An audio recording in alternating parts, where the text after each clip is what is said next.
Commentaire de saint Thomas d'Aquin sur l'évangile de Jean, chapitre 16, verset 23 suite. Pareillement, selon le même auteur, en ce jour de la venue de l'Esprit Saint, vous ne m'interrogerez plus sur rien, c'est-à-dire il n'y aura pour vous aucune nécessité de m'interroger. Mais, après la résurrection, les apôtres n'ont-ils pas fait de prière au Christ ? On verra que si, puisque l'apôtre Paul dit « À ce sujet, 3 fois j'ai sollicité le Seigneur, c'est-à-dire le Christ » 2 Corinthiens 12, 8. Voici la réponse. On doit dire que dans le Christ, il y avait une double nature, une nature humaine par laquelle il est médiateur entre Dieu et les hommes, 1 Timothée 2, 5 et 6, et une nature divine par laquelle il est un seul Dieu avec le Père. Or, en tant qu'homme, le Christ n'était pas un médiateur tel qu'il ne pourrait jamais nous unir à Dieu, comme les médiateurs qui n'unissent jamais les extrêmes. Il nous unit donc au Père. Or, l'union à Dieu le Père et l'union au Christ selon sa nature divine est la même. Aussi, dit-il, il ne sera plus nécessaire d'utiliser ma médiation en tant que je suis homme. Ainsi donc, en ce jour-là, vous ne m'interrogerez plus, comme médiateur, parce que vous aurez par vous-même accès auprès de Dieu, mais vous me solliciterez comme Dieu. Et quoique le Christ intercède en notre faveur, comme le dit l'apôtre Paul, l'Église toutefois ne le sollicite pas comme un intercesseur, et c'est pourquoi nous ne disons pas « Ô Christ, prie pour nous », mais l'Église le sollicite en tant qu'il est Dieu, en adhérant à lui comme à Dieu par l'amour et la foi.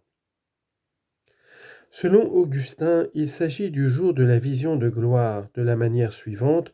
En ce jour-là, quand je vous verrai dans la gloire, vous ne m'interrogerez plus sur rien, c'est-à-dire vous ne chercherez pas à obtenir quoi que ce soit, car il ne restera rien à désirer, puisque dans la patrie, tous les biens surabondent pour nous.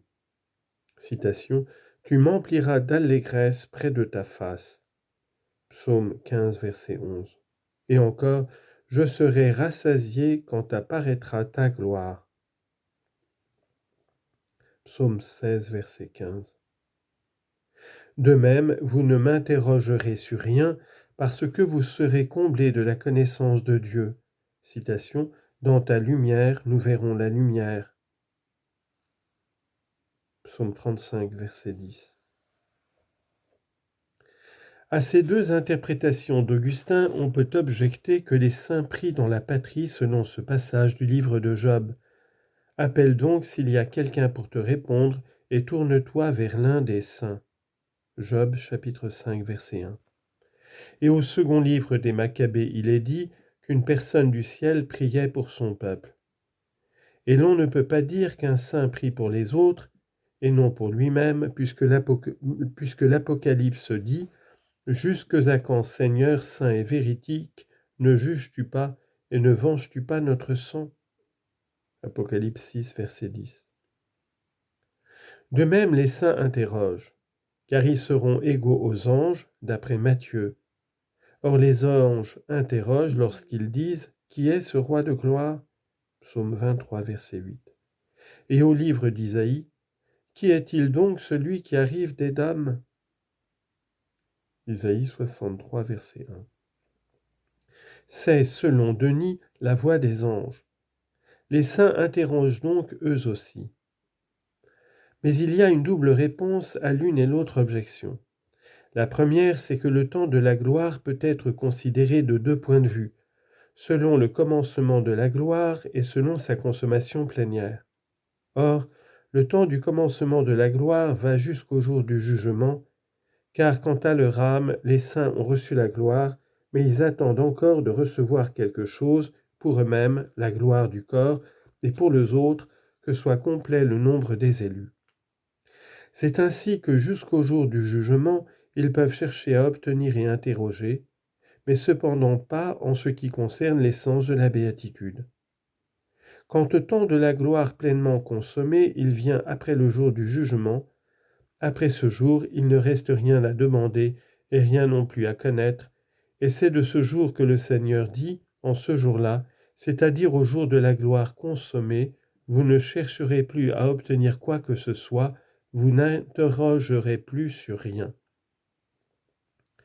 Quant à ce qui est dit des anges, à savoir qu'ils interrogent, cela est vrai en ce qui concerne les mystères de l'humanité et de l'incarnation du Christ, mais non en ce qui concerne sa divinité.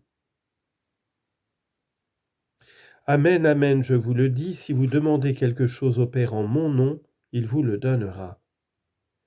Ici, le Seigneur leur promet qu'ils seront exaucés. Il y a là une continuité avec ce qui précède, continuité qui peut être comprise de deux manières. D'une première manière, selon Chrysostome, cela se réfère au temps de la résurrection et à la venue de l'Esprit Saint.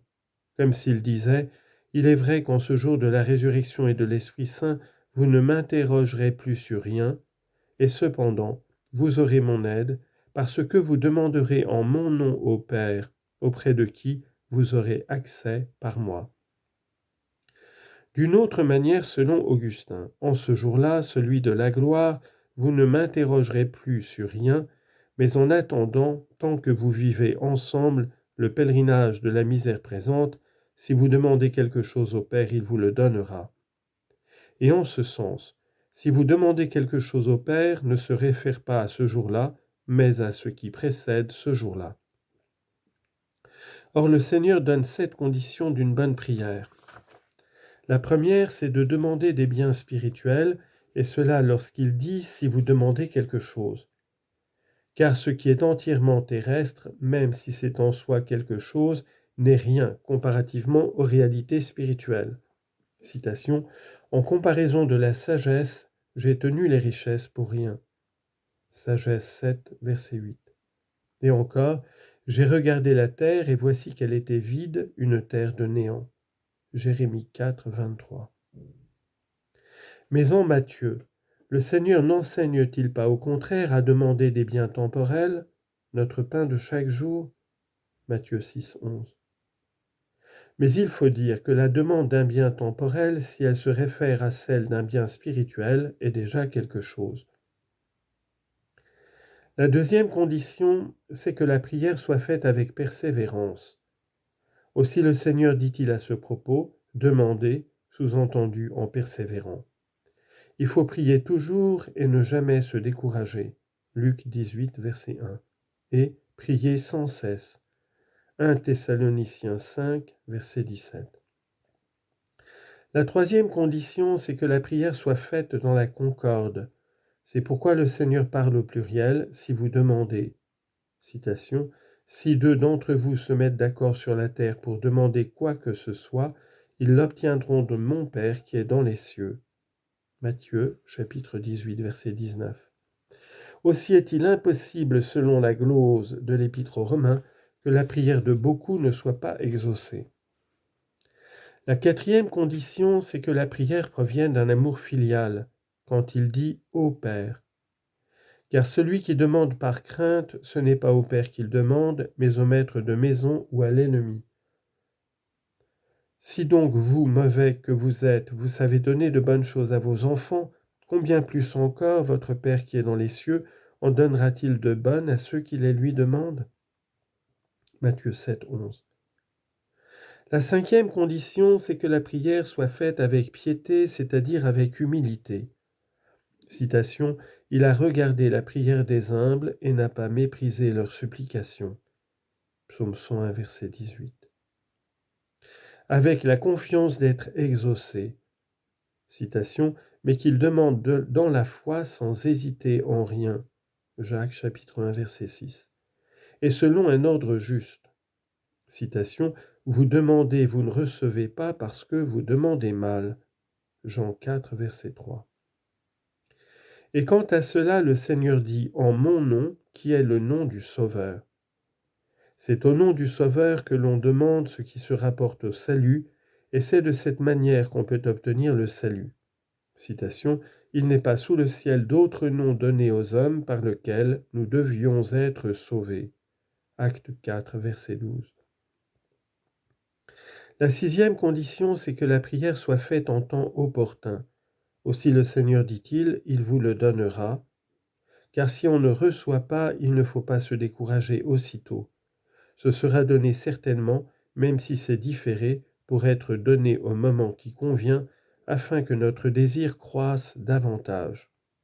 Citation. Les yeux de tous espèrent en toi, et toi tu leur donnes la nourriture au moment opportun. Psaume 144, verset 15. La 7e condition, c'est qu'on demande pour soi. C'est pourquoi le Seigneur dit, il vous le donnera. Car parfois on n'est pas exaucé pour d'autres, leur manque de mérite faisant obstacle.